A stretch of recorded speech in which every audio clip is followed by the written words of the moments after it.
just wanted to thank you all for coming, despite the train strikes conspiring against us gravely today. Yeah, we're really grateful for everyone that has and could make it here today, so thanks very much. Unfortunately, our panel were not left unscathed. Poor old James, he fought valiantly to get here, but alas, it was not meant to be, so he's not been able to join us. We have, however, by the miracle of technology, got the lovely Michelle with us still. But bear in mind, this is the first time that we've had someone dialed in for a live event. So if there are any teething problems, please just bear with us. So yeah, we just need to kick off with a little bit of housekeeping. Toilets for the ladies are just behind you. Men's toilets are beyond reception, and someone will hopefully point you in the right direction because I've never visited them. I'm just being honest. And in the unlikely event that there is a fire, please don't use the lift. Take the stairs down, go to the square, and the meeting point is by the rainbow. So there we go. What a sentence.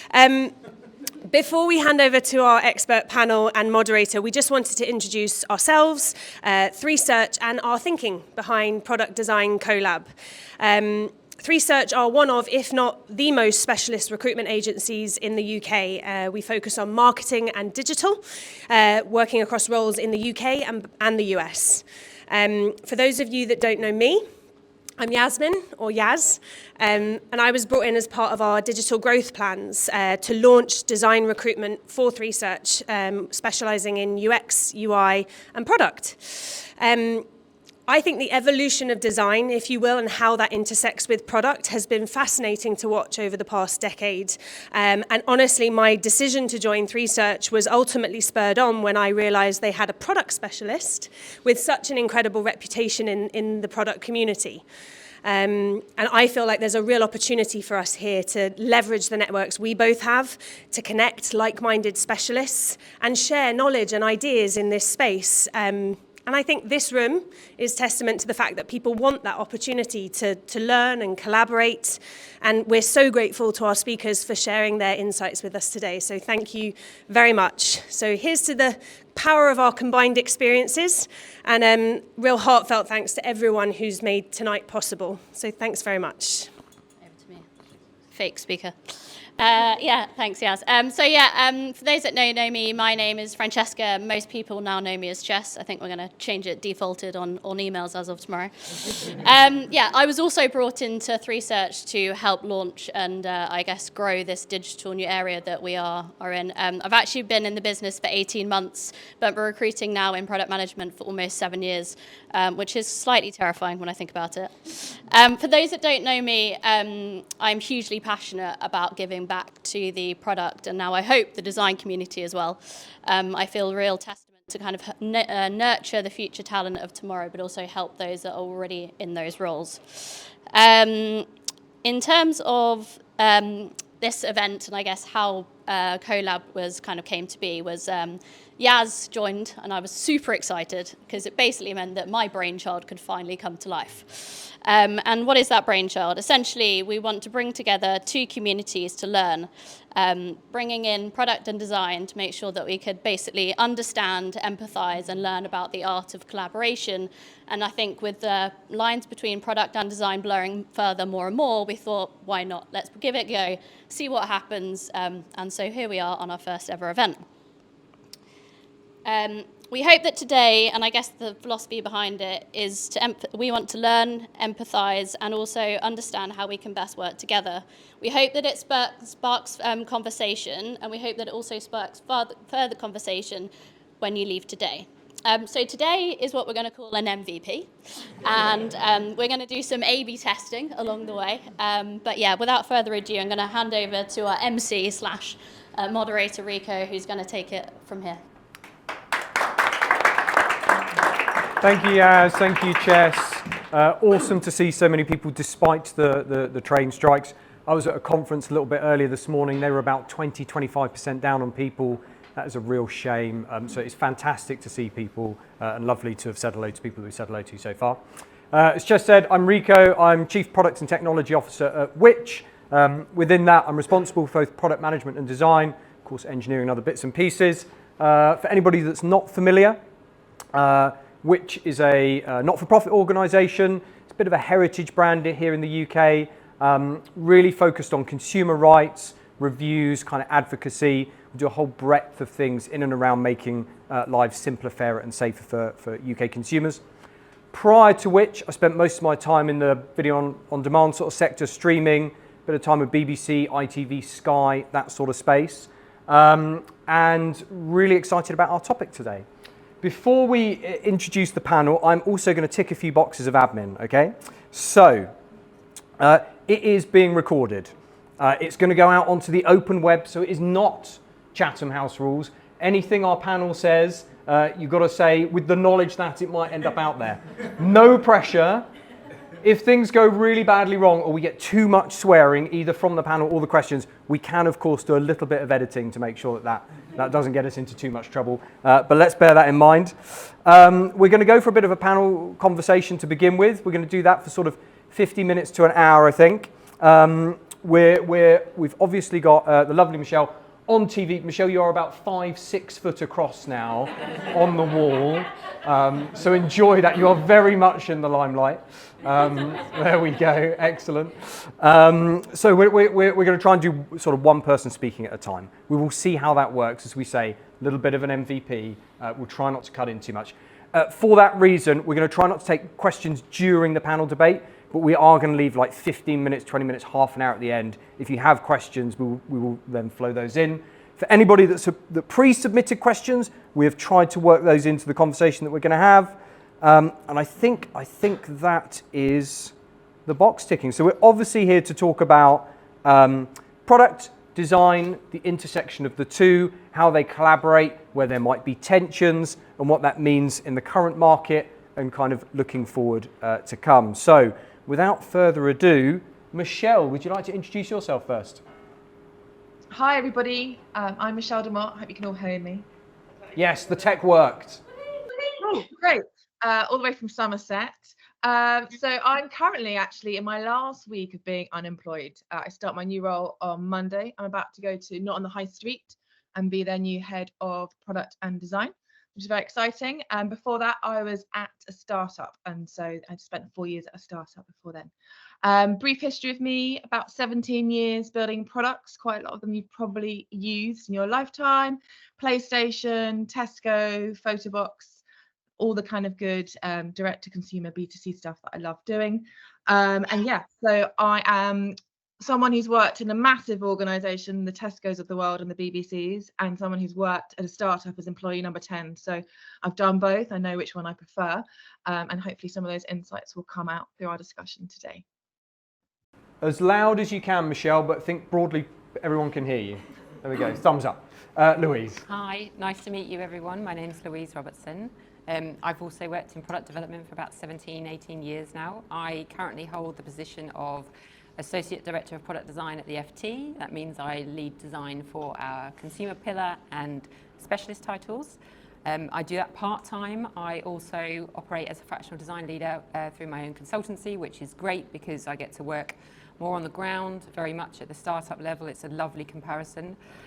Prior to that, I did a really long stint, which was wonderful as well, at Farfetch in the heyday. So I worked very much in the era where we were launching products, bringing them to market, and I worked through the hypergrowth stage. So I've worked in teams of 60 designers. And before that, I had the pleasure of working at Harrods, which of course, primary heritage brand, very interesting digital transformation projects there. And I feel very grateful for having worked with all these different people, and it's brought me lots of insight to lots of industries, and very excited to share it today. Thank you, Louise. And last but not least, Rich. Thanks, Rico. Lovely to see everyone here. I was just saying earlier how really nice it is to see humans. I don't get out of Sussex very often, so yeah. So it's really, really nice to be here and have a chat, and it's a nice sized group of people. I think massive thanks to Chess and Yas for bringing us all together, and hopefully we have a really good conversation.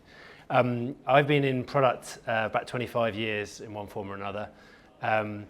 Interestingly enough, I was just saying my first gig as a product manager was about 21, 22 years ago here in Soho. And I was a product manager for VHS, if anyone remembers that. VHS videos on Dean Street, 76 Dean Street. And I did Jerry Halliwell's Jerry Yo. when Kate Lawler won the first series of Big Brother. I also was responsible for I'm a Celebrity, Get Me Out of Here. The DVD version was in the bargain bin very quickly, and a number of other VHS titles. So it's amazing to come back here and be reminded of a totally different time 20 years ago. And yeah, great. So I started out in that kind of product space, and I've worked in a variety of product roles since then. Finishing now, so I'm currently the Chief Product and Operating Officer at BCIS, which is the Building Cost Information Service. So it's the primary source of cost certainty in the built environment. So from Jerry Halliwell to construction data, via a big variety of different gigs. So I've been in Australia for the last 15 years, and I'm an ex-GM of ANZ Bank, ANZ Bank, Westpac. I've been a product director at the FT. I'm a former product director at BCG Digital Ventures. Yeah, a massive variety of everything from startup to 45,000 person scale up, and now in an interesting gig in a private equity backed business. So a lot of what I've done sounds quite similar to Louise in the last couple of years has been fractional work for private equity and VC backed businesses. So I think I've got that context of being a product person that now does a lot of executive leadership work and understands the commercial drivers of businesses and why we employ people and what they're doing and where they're getting to. So hopefully we can cover some interesting ground for you tonight. Okay, so we're going to kick off. We're going to start just acknowledging that there are different size organisations at different stages of maturity, different industries and beyond. There's the kind of the ideal versus the pragmatic. It means different things in different size organisations of how product and design interact and collaborate together. Okay, so the reality is, I think, this is a theme we'll probably pick up through the night. There's been, if I look over the last 25 years, there's been a theme of what the hell is product? Design's a thing you do. Product design, product design. Oh, I'm not sure we need them. Or we do that, and we don't know how low that dip's going to go, and we don't know where that's going to go. So the way I put it was, 7 years ago, there were so many different types of designer that I didn't know which designer actually did what. Now, yeah, you just can't afford to have 4 people doing design, and so I think that the pragmatics become a really real thing. And similarly in product management, there's been we need product managers to what do product managers do? That's probably the kind of the core theme we'll explore quite a lot today. So yeah, pragmatism is really important. So same answer in different ways. Everything's about efficiency gains now. But from a luxury standpoint, like when I had a really enormous team, we had the opportunity to work on like really niche moments. So I could hire for specific subsets, which was a blessing at the time, 60 plus people. But that's just not the case now. Now we have to hire for efficiency against really specific goals, and we have to show impact immediately. So it's about being really pragmatic with the skill sets that are there. So and from a design specific space, in a small team, when you're all in the same room, you can create a really strong design culture. You can build systems that work. You rely on human interaction for making sure you're all doing the right thing and that you're following the guidelines, etc. But as soon as you're scaling, or you're kind of trying to match a really big, lofty product model, then it's about the foundations that you have to actually connect the dots. And so now, in a 40-plus team, in a pretty stable environment for the FT, our biggest issues or opportunities are systemizing how we do things, how we think about reusability and patterns. And if we don't meet those goals, then that's us not doing our job. So in my swing, it was like the luxury of being able to really hone into this unique skill set that we had, then really optimizing and like going downwards and then back to thinking, how can we get more out of it? How can we reuse those things as well? So very much like this now for me at the moment. Yeah, so I think, talking candidly about mistakes and where, I went wrong in the past along with my team, what we would have done differently is that we went on this little merry journey of making everything delightful and optimized and beautiful and really delighting our customers, and they loved it, but we still didn't have PMF. So we were making sure parts of the journey were optimized and working, but really kind of like missing the crux of actually getting more customers and getting those customers to retain. So to what we were talking about before, like size does matter. So some of those things that we did in our startup would have been fine in a bigger organization, and it just probably been like a red dot on a RAG status somewhere at some board, given a bit more money, a bit more time, and told to kind of just to get it done. But sadly, in the startup world, that wasn't viable, and actually, some of those mistakes probably did lead to our downfall. So one of the things that we did do, we were very pragmatic about what we needed to do and why we were doing it. And what really, really helped us become laser focused, and we were extremely laser focused in our last 6 to 9 months, was looking at our data and looking at our customers. So that data and that customer insight really drove what we were doing. An example would be a product description page got 4% of traffic, which is great, but our product list page and our home page were getting high 60, 70, 80% of views. So whilst everybody from a design point of view and from a product point of view wanted to work on that PDP, there was no return on investment for that, and customers were fine looking at those pages in their old design and their old state. So we really needed to kind of like focus on what the kind of the MVP as such, what was that minimal kind of product that we wanted to show our customers and that we were happy with to kind of get that product market fit. And then when we did get product market fit, kind of building out on the right parts. So yeah, it was a bit of a journey, that bit. But yeah, the size does matter when you've kind of got a limited budget, time and resource. Yeah, thank you. And we're down a panelist. I'll throw in a few bits and pieces as well. So obviously really kind of turbulent in terms of the economy. It impacts organisations in all kinds of different ways.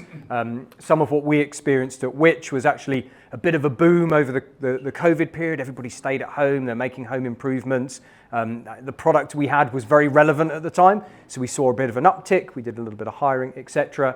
Post-COVID, suddenly everyone's going on holiday. Actually, we had an offering for that too in and around travel. But we also acknowledged we're a brand that's been around for a long time. We had a real weight of technical complexity. We'd done all kinds of stuff over the years we tried to be an ISP at one point. We recently sold our whole IP subnet mask that we didn't need anymore, made loads of money out of that. But what was really interesting was we had a team. We scaled the team right back down again to a real kind of bare bones structure. Kind of 70-ish% of the product and tech function moved out. And then we built it back up again. And so perhaps not as a direct result of the economy, but through organisational necessity, we pared it right back. And that put us in a really interesting place where we had the desire for the ideal. We were trying to build the kind of new land, both in terms of the product proposition, but also in terms of the culture, the ways of working, the type of team we wanted to have internally, but we physically didn't have the people, but we did have the complicated tech estate. So we were both trying to build the ideal while also having to be incredibly pragmatic at the same time. And I think for us, certainly during that period, it was all about how do we simplify, be that decisions, be that some of the tech stack, what can we take out while still acknowledging we need to invest in people, we need to invest in those disciplines and build some of that stuff up. So very interesting period of time. We're going to move on a little bit to talk about the design career path. So with that, the graph that Rich was drawing in the air, design is certainly one of those ones that's kind of ebbed and flowed. It's kind of gone from quite singular roles to kind of ballooned out into the discrete disciplines we're familiar with across kind of UX, graphic design, research, etc. Starting to come back round again. We increasingly hear much more about product design roles where it's brought back together. There's a little bit of rationalization. It's been turbulent. What are our thoughts on the future of the design roles and where they're going over the next kind of 12 to 24 months? And Louise, we'll start with you. Exciting. So I began my design career when digital design was the term.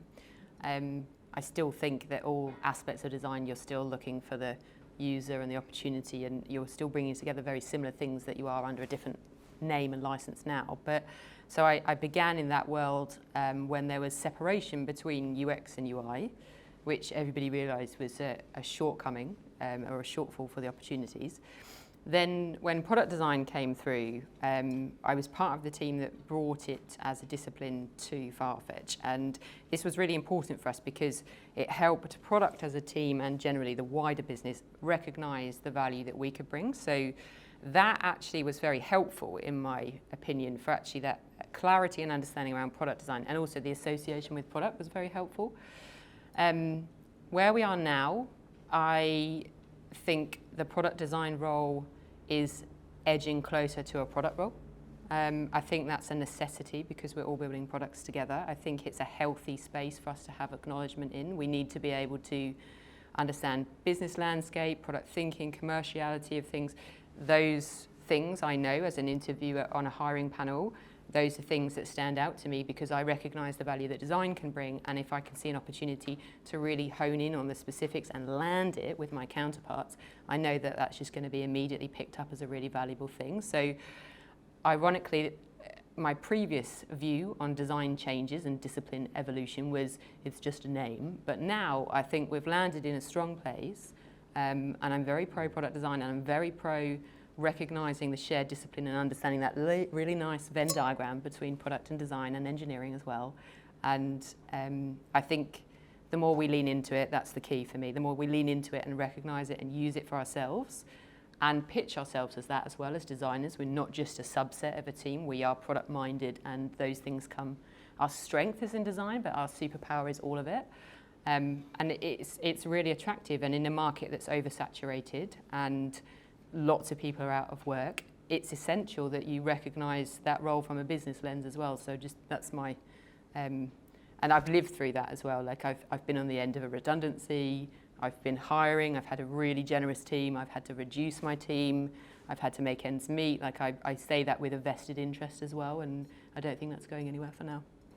And Louise, what would you say to individuals that have gone really deep in one of those disciplines, you know, perhaps earlier stage career, gone really deep into, say, UX, for example, haven't spent as much time with some of the other disciplines or doing it firsthand? What would you say to them at the moment? So I would consider the narrative of it. So I think any strength in a skill set is a bonus. So if you can do something really bloody well, that's awesome.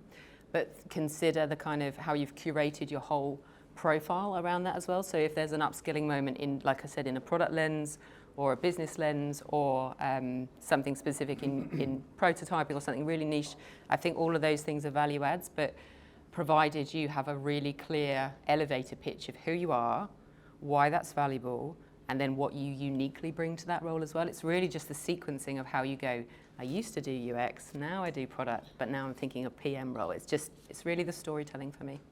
Awesome. Any builds from Michelle or Rich? Yeah, I think I just add, whenever we talk about the power of the product trio, I always feel sorry for the rest of the squad because everyone's raving about, you know, the product manager, the product designer, and the engineering lead. However, I've seen engineers really, really satisfied by the quality of what comes out of the trio. There's a real clear goal and a metric that's being met, and a why we're doing this, what's it going to lead to, and, you know, a bit of thinking around potentially spiking the kind of the viability from a engineering point of view, which leads to a healthier squad, which leads to higher velocity, which leads to everyone kind of answering those nitty-gritty questions further up the funnel in the discovery phase. And I'm really seeing great results from those three being, you know, meeting on their own, doing their kind of work together about solving those problems together and coming up with some really great ideas before taking it to the wider audience and getting more feedback. Thanks, Michelle. Yeah, it's interesting for me. I think it's gone from being a really tribal thing. So a few years ago, when I was at ANZ Bank, it's probably 7 or 8 years ago, I was a product director and a GM there and running a team there. Designers whose only job for a year was to produce a little handbook for all the other designers in the bank, explaining what all the other designers in the bank did. If that isn't a definition of navel gazing, I don't know what is. So, and that was kind of, for me, peak kind of product design BS, you know, and that was a bank that had a CDO that I didn't see any changes to the brand or design in the 3 years I was there that had any impact on the customer, but we had a frigging book that looked like it came from Tiffany's that explained to anyone that gave a what all the different beautiful like periodic table of the different kinds of design there are, 5 different flavors of researcher. No one gives a about that now. I mean, I think you look at that now and the hubris But the hubris of that in this market now, you look what's going on in the world, the hubris of that approach, product and design have got bigger things to worry about than infighting between who's got the biggest team. Right now, product and design are in a place where you have to, in a lot of companies, you're having to justify your reason for existing because that pushback has come. You talk about the return of the PMO, you talk about that kind of model of, in difficult times, about return on investment. Product is this thing that's really, really hard to put a finger on. What is a product manager? Brody knows this. One of the questions I ask in an interview is, what is a product manager? What do product managers do? What are you justifying your value? Sales can point a trigger at what it is they do. Marketing can. The attribution of product and design is much, much harder. And in a downturning market, the reality is, I think that change has shifted to kind of go, we've all got to about it. So I think that I've conflated product and design in their career aspirations, but I think the two are much more interlinked in justifying a product-centric, and I don't mean that as product running the world, but actually the fact that we think about what the organisation, as product as the manifestation of our purpose. We've got so much more to fight and in common there. So I think from a designer perspective, the reality is you've got to be able to pinch hit in a load of different spaces. If you've got a deep background in research, for example, which I think would be a really classic place where you're really, really good at customer research. The problem is that a lot of companies are not going to be able to invest in that to the degree that you would want, because the reality is you're fighting fires and there's a 10% cut in the org. I think there it's about, as you said, bringing that in, but also understanding that you've got to channel your inner understanding of UX. You've got to have 2 or 3 legs in the play, I think. I don't know if that's helpful, but it's a wash of reality, I think, at the moment. And Michelle, your role, your upcoming role is now bringing together product and design. We've talked a little bit there about kind of early stage or kind of mid-stage design roles. When we start to think about design leadership and kind of graduating into some of those more senior roles, does the panel, do you, Michelle, see product and design coming closer together as a discipline in those senior leader roles? I think one of the things that I've seen I think that's not really a question we've got in a bit, which is where we kind of all tread on each other's toes, but in a good way. It's definitely around thinking about the user and who is our user and why we're building for them in the first place. I think kind of one of the debates I've had in the past and will probably have in the future is who reports into who, and is it product managers, product designers separate, guilds versus all that sort of stuff. And I think for me, away from all that noise, I just come back and go, who are we building this product for? We're building it for a customer, and to kind of think about why we're building it, who we're building it for, really gives that clarity of kind of this is the direction we're going in. So to answer your question, I feel that I was thinking the other day, I think we might become not product people, but kind of more customer people, building for customers, like chief customer officer. And we just build for our customers, because at the end of the day, if we don't have any customers, we don't have a product from a B2C kind of point of view that I'm in at the moment. But I think for me, whenever there's debates or arguments, it's all who are we building for, why are we building it, and that usually kind of removes that, because at the end of the day, all we want to do is build those great products for our customers. I like that. Customer focus. So we started to touch on it already. We wanted to talk a little bit about what's on people's minds a lot at the moment. We've talked about the market. We talked about it's a little bit tricky to find roles right now. There's consolidation. There's a little bit of fear out there. What are you observing in your roles? Are you growing your teams at the moment? Are you making changes of what you can talk about in this forum? What are you seeing out in the market right now? Should I pick that up first? Please. I haven't got a lot to say. I'm in a relatively small company, and I think it's really interesting. In the last 5 years, I've gone from ANZ 43,000 people to Financial Times 4,000 people to Uswitch 150 people, and now at BCIS, which is about 80 people. So massive, massive variation of kinds of businesses and size and scales, but they're all still producing a digital real estate. And I think that it's horses for courses. So as a leader in the space, you've got to identify what you need, and then you've got to get all the same things and compress it into one individual at the other end. And at this end, you've got 15 individuals who can do it. And at this end, you can think about every element of the interaction in a really holistic way. And at this end, you're like, I want to care, but I don't care what image you've put there, I can't even look at the copy because I haven't got enough time to think about that. But it'll still get out the door, and it will still meet a set of customer needs. It's like here you can have the joy of macro interactions. Here you can barely think about the top level ones. Just to build on what Rich was saying, so so when I was at Farfetch, we'll talk about that a little bit more again.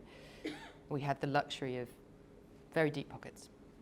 Not so much now for them, but so we did have a really brilliant time designing and building products, and at that point, as I said earlier, we had the luxury of being able to hire for real nuances of design that actually I think is what helped us stand out against the competitors at the time. Actually was useful, not just like because we had cash, it was needed. However, at the same time, if I think about the number of people that we had and the rate of delivery and the challenges that came with that, and then I look at my current team, which is flat in terms of growth, still about 40 people for research and design, 15 to 20 in mine. And I would still say we're still having to heavily prove our worth at that size. And I think now the market is saying to us, can one person do both those jobs? Can one person do half that job? And so it's interesting, but in a weird way, and I said this to the guys earlier, that I'm quite comforted by the evolution, and it is scary and a bit risky, but I quite like the fact that we're now having to be really ruthless with our practice. And the other thing that I strongly believe is that design should not exist in a vacuum. If it exists in an isolated world, as much as I can be PR design, that's the root of evil. If you're independent of the product space and the squad model and the trio, that's the ticket out of there. So in a weird way, as much as like it has been painful to see the evolution of the market, like user research specifically has been almost squeezed out in loads of spaces, which is a shame. But I think there's green shoots of some real growth coming, and actually making sure that like this is a new chapter of how we build products. And it all comes down to partnerships. And some of the best experiences I have, and the worst ones, are to do with the partnerships I have with my peers in engineering and product. And when I haven't had those, that's where things ended up in a bit of a sticky situation. So I think the hallmarks were always there. We just maybe had our eyes shut a little bit in terms of how to do it. And now we're all just awake to making the best of the situation now, really. You talked in there a little bit about demonstrating worth. Who are you demonstrating that worth to? Is that within the peer group? Is that senior leadership? Do you have any kind of tips for the things that are going to really make a difference when it comes to demonstrating that worth? I think to start with, it has to be awareness of the role that you play and how your effort ladders up to something valuable, because like we'll have senior leadership teams looking at these kind of OKRs and these goals for long-term visions, and then you'll have teams over here doing X. And I think the trick for those people on the ground to differentiate themselves from others is to recognize what their role is in pursuit of this. And this is something that really appeals to a leadership level as well. So that I think is just healthy for anyone in any role. Second to that, I think from a design perspective, approaching things in a lean way where you can, and recognizing that you've got a suite of methodologies to pull from, but understanding that it's about being pragmatic, that we've talked about is clearly a big theme, and just saying to yourself, like, what does it take for me to be happy with my outcome, and then what can I build on after that? And the principles have been there for a long while, so I think it's just being really ruthless with how you spend your time, basically, and making sure that it's connected to the bigger picture as well, that you're not isolated or in a vacuum. One of the pre-submitted questions was talking about, is design as a discipline thinking commercially enough, and having the conversations with either commercial or marketing functions on their level in their language? Not enough, definitely. and proven by the fact that until very recently, that's not a skill I was hiring for, because it was accounted for elsewhere in the disciplines in the business. And now, as we said, it's the squad model, the trio, however you define it.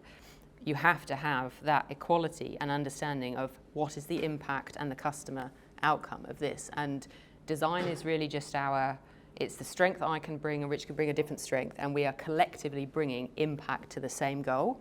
And I think if it shouldn't just fall on product's shoulders solely to be able to have those critical conversations with the people that are selling the product. Like, you should have a through line of that. And maybe it's not you individually if you're not in those positions, but it's awareness and understanding and doing your homework, basically, from my point of view. Great. Any builds or anything from you, Michelle?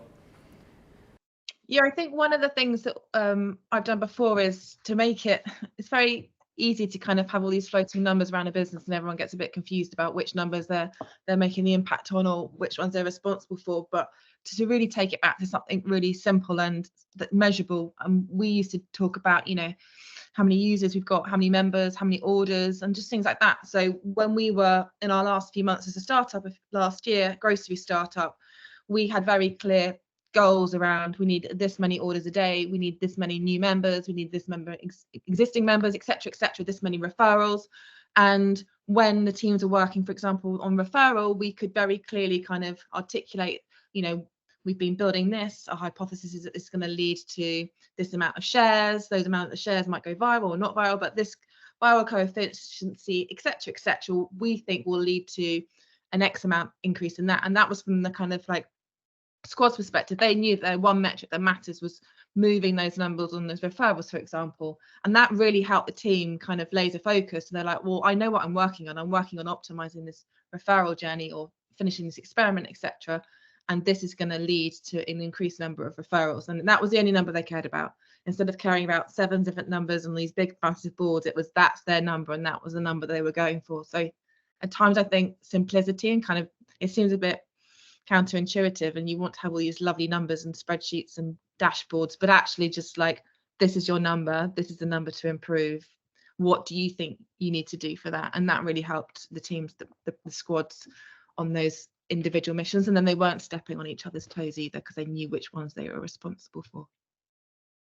Yeah, I see lots of nodding, and I would really endorse that. I think having a goal, being really clear about the metric or the number, whatever it is that you're trying to change, and then demonstrating that change as a collective, is much easier to have a conversation with the CFO or the chief people officer, whoever it might be, and say, this group of individuals is impacting this number. We've agreed this number is important, therefore this group of individuals is important. I think within that, perhaps rightly or wrongly, there's a degree of kind of visibility. And I think, remote, hybrid, etc., that adds a layer of complexity in there. But I think being visible in your roles, contributing towards those goals, has an impact in practice. Does anybody want to add anything on the visibility of roles, particularly in the climate we find ourselves in at the moment? Lots of organisations are still battling with the remote, hybrid, in-person. It's probably going to be a number of years before organisations settle to one or more of those patterns. Any thoughts on visibility of roles in the current climate? I've maybe chucking that.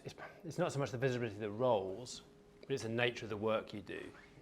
In a hybrid context, being structured in the work you do and clear in it's even more important, because I miss going to an office 5 days a week. I also don't, but at the same time sometimes I do. But there's the emotional bit of me that's like, I like being at home, but then there's the reality is that I'm not as effective as I was 5 days a week in an office, collaborating with all my team over a whiteboard wall. It's whatever anyone says, you weren't as effective. Because that collaboration, that connection, that sense of finishing each other's sentences isn't there in the same way. So that means in a hybrid type of context, the visibility isn't just about face time, it's about the quality of your written time as well. So your documentation, your articulation of your logic that you're trying to put out there is going to be even more important. So my advice there is really about, in a positive way, challenging, reaffirming, is this what you meant? Is this, I've clearly broken down the problem as I understand it. Is that how you would take it? These are the metrics I think that matter, because you touched on it, but you know, and now as I'm moving into directorship and executive roles and board roles, I catch myself being guilty of the same thing. The reality is that most of you will not have experienced a great experience in terms of OKRs and in terms of top-down strategy being translated into a way that you can action it, right? I mean, very, very, very few businesses are good at saying, here is our strategy, and by strategy I mean a good strategy. Read good strategy, bad strategy if you haven't. But here is a good strategy where we clearly state this is why we will win versus all these other contexts. Therefore, we need to do these things. Therefore, as a result of us doing these things, these metrics should shift, and therefore the metrics in your part of this product should shift. Therefore, you need to. I mean, I don't know. I can't think of anywhere actually that's been that clear. Everywhere I've gone, I've tried to do that, and I haven't really done it particularly well. I mean, I've probably moved it on, but it's really hard to do. So the reality is you will need to, if you want to show value in a particularly difficult market, the more you can do that and own that and drive it and push it, whether you're design or product, and reaffirm back and play back, these are the metrics I think I'm shifting, this is how I'm doing it. I think that's really important in a hybrid world, because written documentation becomes more important than ever, if only for your mental safety, to check that you're understanding, you're all thinking the same way. You've got to go the extra mile to ensure alignment's in place. So slightly off kilter, but hopefully relevant. Yeah, absolutely. To give you some hope, I suppose, I feel like at which we've come close to that. For me, I think when it comes to the kind of the goal setting and the focus and the alignment and all of the good things, having the difficult conversations up front, the thing that's made the difference for me in our organisational context has been having that board buy-in up front. I think trying to instigate that as a leader at any level is a really difficult thing to do. I've been incredibly fortunate. One of our non-exec directors is a partner at Silicon Valley Product Group. That makes a big difference when you've got SVPG whispering in the ear of the CEO while I'm whispering it up. So you don't get those conditions for success too often, but if you're going to focus your efforts anywhere when it comes to creating that sense of alignment, because it's not just a product and tech thing, otherwise we're back into that vacuum. You know, marketing, wherever it might be, are going to be like, well, you might feel very aligned over there, but that's not super aligned with what we're doing over here. That has to be a cross-organisational thing. You need a common set of goals, in my view. But we've said it. Oh, sorry, go, Michelle. Sorry, I did put my hand up. To Rich's point, I've seen done really well is, keep putting it up and down. Where we will and won't win. It really worked really clear for us. So throughout the whole organisation, there's just I think it's about a 7-page document. Every lead in their department wrote where we will and won't win, what we will and won't do. So to give some examples, we had a minimum order value of £40. Whenever there was a new starter, the question was, why don't we have £20 MOV? Why do we have one? Why do? And we had all these questions, and we just keep repeating ourselves. And we couldn't do it for commercial reasons and cost per order and DPD costs. So we very clearly articulated that MOV will stay at £40 this quarter and probably the next quarter. We will not sell this. We will sell this. We will focus in this area marketing wise. We won't focus in this area. And what that really helped everyone in the business understand from a kind of a helicopter view is that where we were going to focus and where we weren't. But it kind of stopped all of the, should we do this? Should we do that? Oh, I've got a brainstorming session. Should we just do this? And that deflates people when they say the same thing over and over again. Or they keep recommending stuff, or someone's like, oh no, we talked about that last year, but it's someone who's just joined. So that really helped kind of get that clarity that we've just talked about earlier. Document. I love a document, but being at a startup, you've got to make sure you don't do too many, but enough. And then just one last thing on the kind of comms and one thing that I've done, I've got to say this really slowly because it might come across. In Slack, we had we just shipped, as in a shipped, not anything else. So we had a just shipped channel. And this was the most popular channel in our organization. So whenever you just shipped something, you had to come into this channel, no matter it was a commercial deal with Coca-Cola or something from a product side, launching part of the app. You'd come in here and you talk about what you just launched to the customer. So you go, our customers will now be able to buy Coca-Cola 50% cheaper because of this commercial deal we've done. Woo! Everyone's high-fiving. This is the document. If you allowed it, this is the dashboard. This is how we're monitoring it. This is what we expect to happen. It's the hypothesis. From a product perspective, we've just launched referrals. This is the document, this is the squad, this is where we're going to monitor it. We're really excited. It's a 2-week experiment, just like context. Everyone's then high-fiving. Woo! This was the craziest channel in our organization. It went off every week from some different area and everyone loved it. And it just gave everyone, no matter who you were in the company, just visibility of what was happening. And from it being in a customer kind of lens, you could then go and use it, buy it. So that really helped as well. So that was one of the things I would do for kind of like letting everyone know what's happened, and kind of cross-pollinating. But it then is a signposting ability for people to go and look at the PRD or the design document or link into Figma and see where it's going to go to next, which really helped as well. So get a just shipped channel. Don't say it too quickly. It does sound like quite a lot of fun, though. Clearly, lots of high-fiving. We do the same, actually. Do you? Out of interest, who else does similar in their organisation? Not at the moment, but everywhere else. But soon. It's a top tip. I love the fact that it's very cross-organisational in that example in particular. There's a cultural thing that comes out through there. So I think we've talked a little bit. It's never an easy time to be a leader. It's that bit harder when we are in an economic downturn. As leaders, how do you balance the kind of the honesty, the sort of the commercial reality, the context we find ourselves in, with the inspiration, the fact that you want people to move forward, you want them to be developing new things. How do you strike the balance between those two things? And Michelle, we're going to come to you first on that one. Yeah, sure. So obviously, the result of the economic downturn last year was that we didn't sadly get our second tranche of fundraising, and so we went under.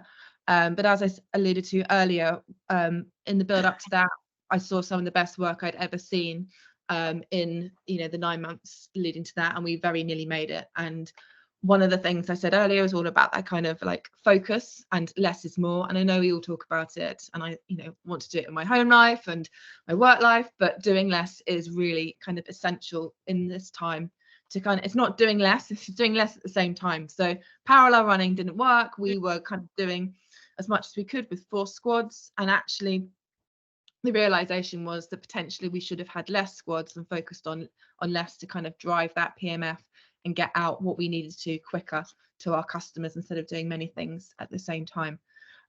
So the honesty, sadly, obviously came to my team quite a lot, because as you all know, building great products from a product management perspective and product design perspective, you build these and design these beautiful things, have many layers. They're in Figma. Everyone comes into a design review and ooh and ah and gets really excited about it. The CEO's like, when can I have it next week? And everyone's like, this is a Figma file, it's not the real thing. But it's all about kind of like, how could we kind of break it down into sizable chunks that we could kind of get out the door and kind of build upon. And I think I talk about great designers that I've had in my team, and they're very pragmatic. They were very much open for the challenge of kind of figuring out what a V1 could be, what could we get in that, and working with the engineers in that trio to figure out what that could be.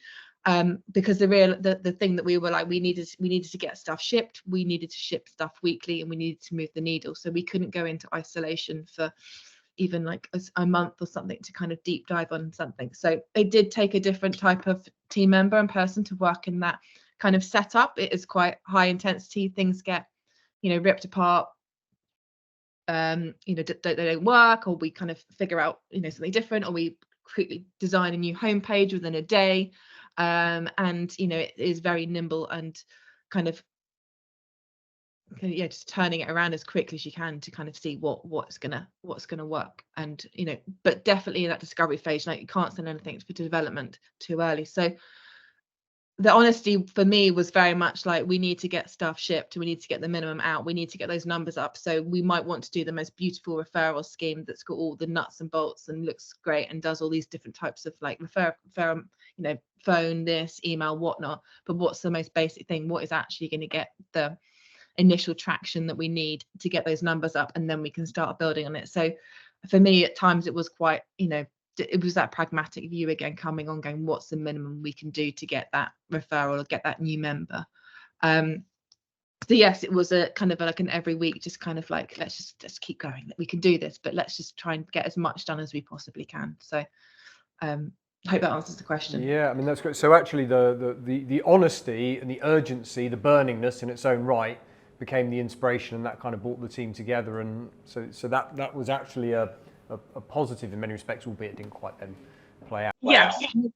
And arguably we should have earlier put membership as our kind of number one, but it didn't become our number one until 4 months later. And the membership scheme is what helped us survive and get that PMF. And if we'd done that a bit sooner, we might have arguably, stayed alive. But, hindsight is a great thing. Isn't it? Louise, balancing inspiration versus kind of honesty and context? Yeah, I think that period of my career when I was managing big teams and having to manage redundancies while still pushing forwards and trying to use that laser focus as well was very, very difficult. I think as a manager, first and foremost, it's about you want to protect the team, but that authenticity and transparency around the information you know and what you can share is really critical, because it brings everybody into the same know space, and I think that's really important. And from a design area, it's very difficult to be told that we just need to ship, truth be told, because we put heart and soul into designing big picture thinking. Our strength is considering the most optimum space and then dialing down to what's necessary. And when I was I was mandated to instill a delivery mindset for a very big team, which I respected and understood, but I knew it would be very difficult to produce good quality work that ultimately people want to put in their portfolios, that want to talk about, that they're proud of. And the way I managed to flip it was to talk about designing with purpose. And it was my attempt to say, if we're solving the primary goal, that's enough. And it was flipping it away from just get something out quickly into shipping the right thing that does the job towards where we need to go. And that purpose meant that people could forego the luxury of delivering, a really exhaustive experience. They could focus on something that was a necessity. And actually that was quite interesting to watch as well. And I saw a similar thing where people then really focused, and I, in a weird way, wish we'd also done that earlier, because we could have landed things smarter and faster, and ultimately that's what we were doing. We were working smarter, not harder. And it was a really interesting learning curve for me, and I've actually taken that into the roles that I've held since then, and it's, I think, helped me run more efficient teams. And I would urge everyone to consider the same things, like what's the purpose of what I'm doing here, what goal am I solving, what customer need is there, and then dialing it down to those specifics. And that is also gratefully something that can be shared across everybody from every discipline, and it immediately binds you to your counterparts, and it pushes you towards that one shared goal as well. So that's my experience of it. It's a lot, isn't it? How much do you, so as a leader in that context, how much do you sort of feel responsible, or the need to kind of bring the energy, as it were? So if, times are tough, maybe some roles are going, yeah. How much do you feel like you're the point of energy for everyone? Well, you are really. If you're the leader, if your role as a leader is to safeguard, provide the conditions for thriving opportunities and output, and then to inspire no matter what the brief. And sometimes if the conditions are, let's be honest, it is very, very difficult to that. And I think the only strategy that worked for me, and would probably work for others, is being as open as you can. Like, if information is ready to be shared, share it straight away. Make sure that everybody has that same view, and then you collectively determine where you can inspire within those realms as well. It just kind of gives you a little bit more of a boundary around how far is realistic, because you don't want to shoot it to this length where you're going, yeah, no, it's fine, we can design this, we're going to build this, when it's really not the reality. So it was definitely a very big learning curve for me at that point. Awesome. Michelle, I saw your hand up when it says Michelle the Mott unverified in brackets every time, but I can verify you are indeed Michelle, so. Oh, but you are muted now, unfortunately. That happened once. I was too busy taking my hand down. So one of the things I think is really important when going through, as a leader, going through these kind of turbulent times as such is to keep up with your team, their personal progression, and understand, they celebrate their wins, be really clear about kind of what they're working towards.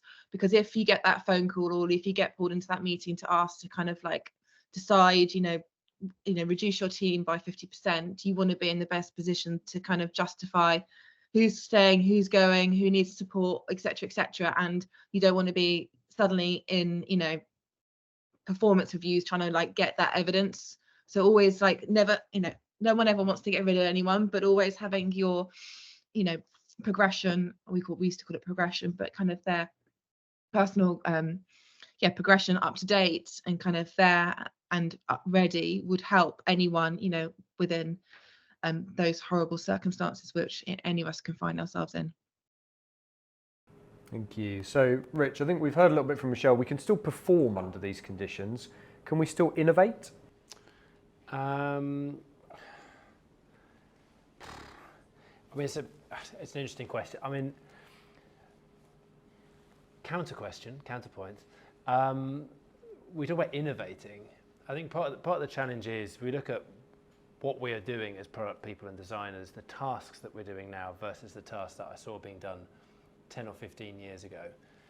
Innovation has been bandied around quite a bit. I mean, I've had innovation in my job title a few times over the last decade, and no, I wouldn't regard anything I did as particularly innovative. It was just digitizing things that should have been digitized, and mainly it was in large organizations helping people understand that you can fill out a form digitally in a nicer way than you could fill out the form in a paper form. Right now, innovation is almost stripping work out now. I mean, if the vast majority of digital tasks that we do are either accordions, lists, right? I mean, we've built a lot of the digital interface. We've built a lot of the kind of the core. A lot of that's there, and the customer understanding of it and customer expectations are pretty much locked in. So where does the innovation sit? Is it stripping it out and trying to take time out of a flow? Is it trying to take process out? Product innovation, I don't know. I mean, I'm not seeing loads of. I'm certainly not seeing innovation that makes me happy as a human. I mean, that's a really philosophical product question now. Like, our innovation is actually all the tools and technologies that are taking humans out of the process and like making us almost semi-redundant. I don't want to go down that AI is going to eat our jobs kind of thing.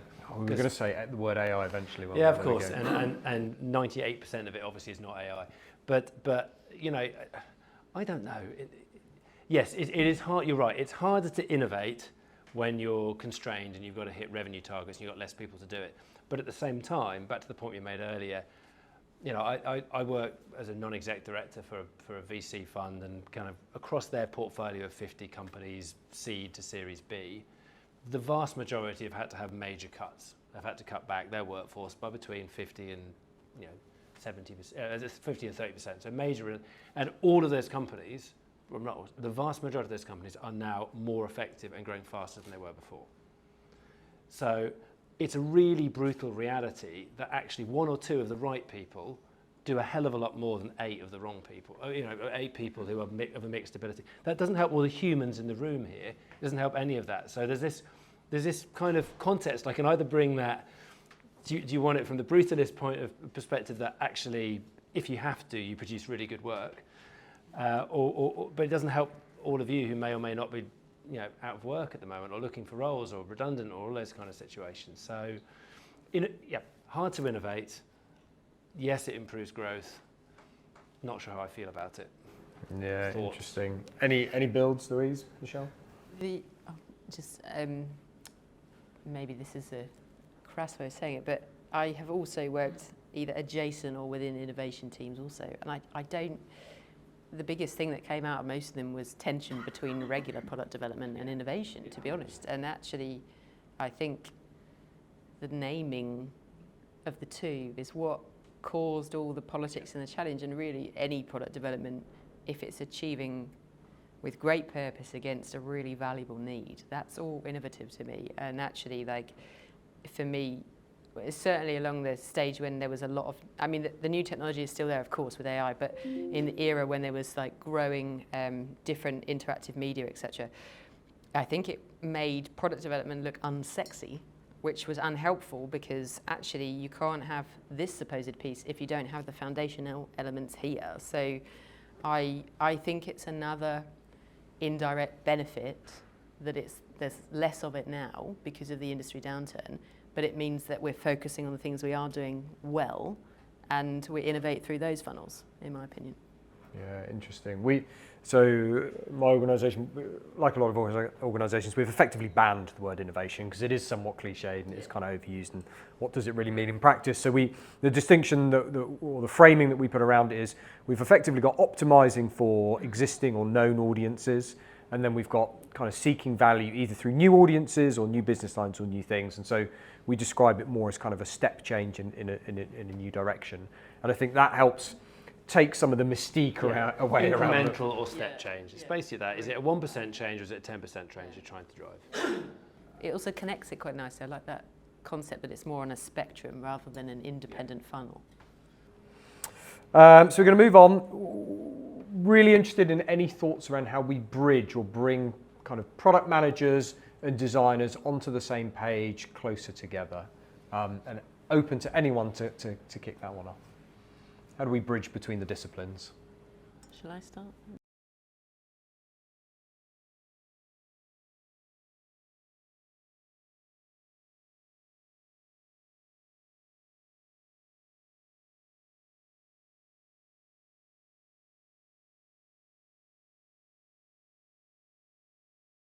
I'd agree with that. Interested in what you think. Yeah, I feel the same. I think the rise of the product trio has been very helpful in that because it promotes equality between them, and also like because we're in a more pragmatic view with leaner teams, etc. Like I said earlier, if design is in a vacuum, then you're not performing, in my opinion.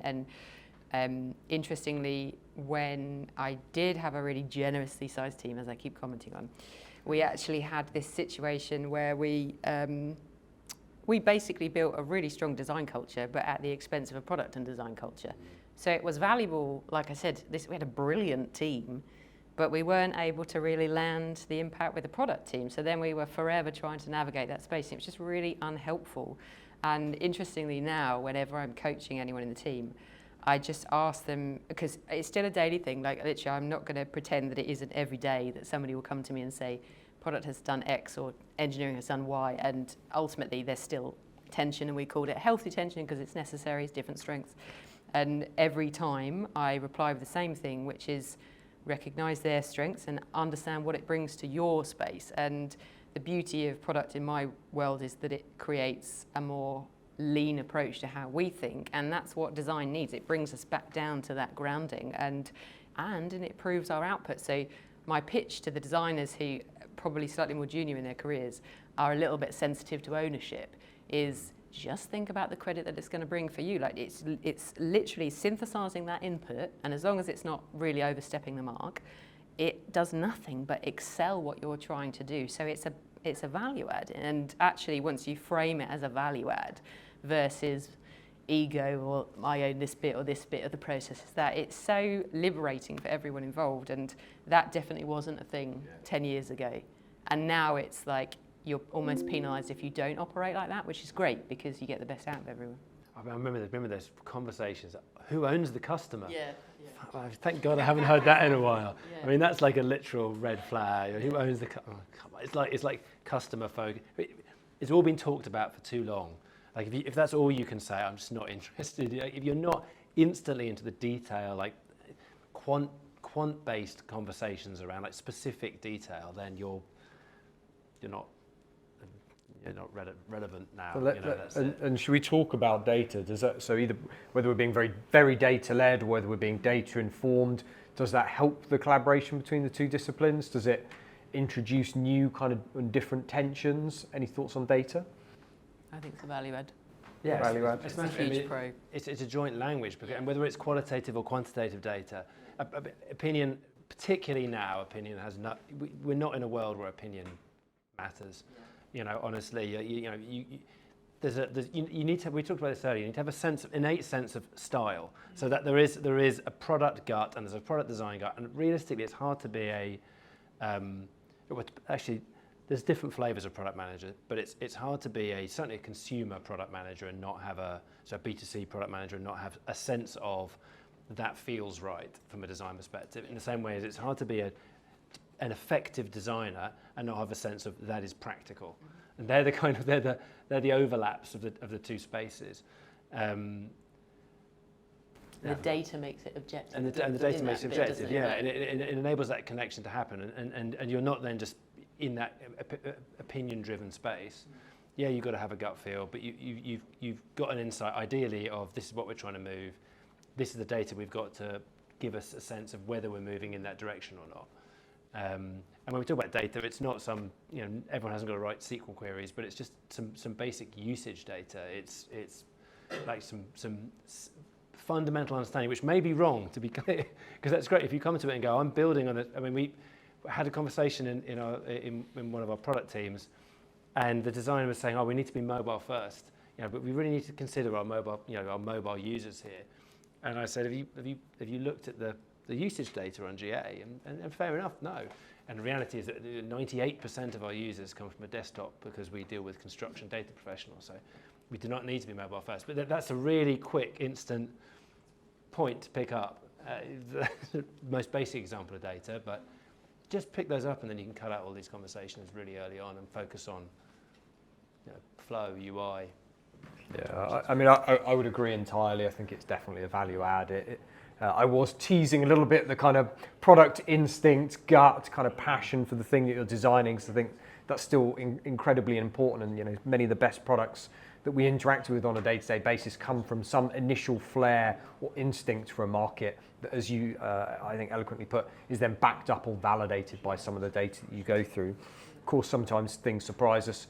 I'll never forget some examples of working on iPlayer where we would look at the data and we're like, why do users do this thing? I remember at one point we saw this behavior where something like 15% of users would skip to the last 30 seconds of the last episode of something. We're like, what is what? And it's time, but it's also people are like, do I want to invest my time in this piece of content? It's like reading the last page of a book was the equivalent when we dug in and we did the user interviews, and they're like, well, actually, we want to know what happens at the end to find out whether it's worth my time to now watch the next 6 episodes, whatever it might. And we would never have thought about that. And in the end, we didn't in practice introduce a skip to the last 10 seconds feature. But there were plenty of things that were led by those kinds of insights. The watch at 1.5 times, 2.5 times speed. Watch with subtitles, and proportion of people watching just with subtitles on, because actually it's kind of mothers and fathers with young babies that are watching it in the middle of the night because it's the only thing that's kind of keeping them sane. And you don't find those things out without a certain amount of the data. But although I will just challenge you on that, the reason you got to that level of sophisticated insight is because you had quant and qual, isn't it? You had the quant data told you, hey, 15% of our user base wants X. Really? Did they? The qual told you that there was more risk involved in achieving that, and the actual thing they were looking for was efficiency, generally speaking. So I think the data is something that's shared, but one downside of the world at the moment is that user research as a profession is looking more luxurious, and that's the only niggle I have with the situation at the moment, is that the insight comes from the sophisticated insight and then the informed decisions that come from it. Yeah, and at that time in particular, it was BBC, had great teams, world-class teams, lots of people. Yeah, it was. We were in a very great state. Okay, we're going to do one more rapid fire, and then we'll go to questions for the room. One top tip from each of you in fostering a collaborative and effective product design partnership. I'm going to pause, let you think, and then I'm going to go to Michelle. I thought you were going to show us on a piece of paper then. Very well prepared. My notes, something I prepared earlier. For me, it's, I think I touched on this earlier, and I think we're probably saying the same thing again, but it's all around, obviously I'm a PM by trade, from background, and now obviously more into kind of leading teams and still getting my hands dirty. But for me, it's about there being a healthy challenge between the two. and that challenge being kind of like answered through kind of what the user wants. So I said this earlier, where I want my product manager to bring to the table the evidence, the hypothesis, the problem, what we're doing, and then for design to come up and kind of really brainstorm around kind of what we could do, kind of really thinking about the UX and what's going on there, and then for them both to kind of find this middle ground and come to an agreement, both of them with their kind of love of the end customer in their heart. So for me, it's them to debate together and really kind of push each other, going, should we do this, or should this version actually include this or not include this? Or you told me that we need to get this many referrals. If we don't have this within the design, then it's not going to happen because of X, Y, and Z. And so it's that really healthy debate. So for me, it comes back down to kind of that really good partnership, and them both being along for the ride right from the beginning. From them both deciding what problems to work on, not just the PM deciding what problem's going to work on and then going and sitting with a designer like 2 weeks later. It's like real collaborative approach from day one of like, this is the problem we're solving and how should we go about it together. Thank you, Michelle. Louise? Mine's going to be exactly the same. But yeah, so just one thing, co-create everything. Literally, that applies to all the things that Michelle said. But if you don't have partnerships in your sister discipline, you are underrepresented, and unless you have that, you will be limited in what you can deliver as well. So every aspect, right the way through from goal setting all the way through to research, all the way through to that, even in a workshop facilitation mode, if you're co-creating it with your partners and your peers, I have a higher confidence in the outcome. And at the end of the day, your brand as an individual is your allies. Like, those people outside of you need to be able to speak your strength and your truth, and if you don't have people that can do that for you, then you are limited. So I would urge everyone to go out and make sure you've got a partner in all of the respective disciplines. Yeah, spot on. I mean, and just exactly right. Just to build on that, the happiest PMs and designers I've known are the ones that got on with each other really well, went out of their way to get on with each other, had lunch together, went for coffee together, hung out together, whether in reality or virtually, understood each other's spaces, each other's drivers, and collaborated in that way. And I hope and pray that all of you can have that kind of partnership with someone. You can't have it in every gig you ever have. Like, the reality is, I look back over the last 25 years, and as a PM, and increasingly more as a leader of people, and there's points that are happy and points that are less happy. And the happiest I've always been is when I had a design partner and an engineering partner and other partners within the business that got you. So I think that if you can find ways to build that relationship, that's a very obvious thing to say, but it particularly now, you have to really work at it. So try and find space to make that work. And also just to reflect on the fact that it isn't actually that straightforward. Like, I'm not in this theoretical world where I think everybody's best friends. I'm saying that the same as what you're saying, like, invest in that space. And I still have situations where I don't have healthy partnerships between people, and I ask them if they understand what motivates them, to your point. And actually, once you understand a lot of the things behind the scenes, you don't have to be best friends, but you can recognize each other's space, and that can still be a strong partnership. You don't have to be going to the cinema and etc. together. You just need to understand why that person is there and what they're driven by and why you're there, and understand, co-create that space together, and that's as much as you need, isn't it? Awesome, thank you so much. So I heard kind of bringing your own strengths, partnership, co-creating together for the love of the customer, getting on well, but also, not forcing that, recognizing each other's space. And I would add to the point we talked about earlier, which is kind of having a common goal. Yeah. So can we have a round of applause for our panel, please?